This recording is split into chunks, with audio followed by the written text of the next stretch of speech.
Hi, I'm Dr. Dan Butterman for cdocs.com, and this is the tip of the day. Every once in a while when you're restoring a molar, you don't have really enough space for that molar restoration. This could be when you have an implant restoration and the distal tooth has drifted a little bit forward.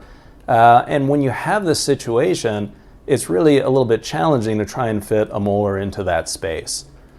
So we can see if we just try and get a proposal here, the software believes this is tooth number 3 and it should be a molar. The proposal we get is going to be a little bit challenging, and this is going to be something that needs a lot of work to try and make it look like a tooth that belongs there.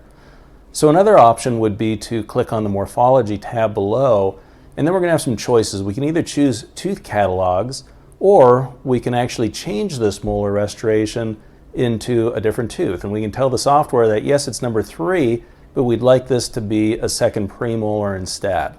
So the software is going to use a premolar design as its starting point, and when we get a new proposal, we're going to see something that's just a lot more easy to work with, just because in this particular space, a premolar would just fit better here. This is still going to need a little bit of work, but we can definitely do things a lot easier with a premolar in this site.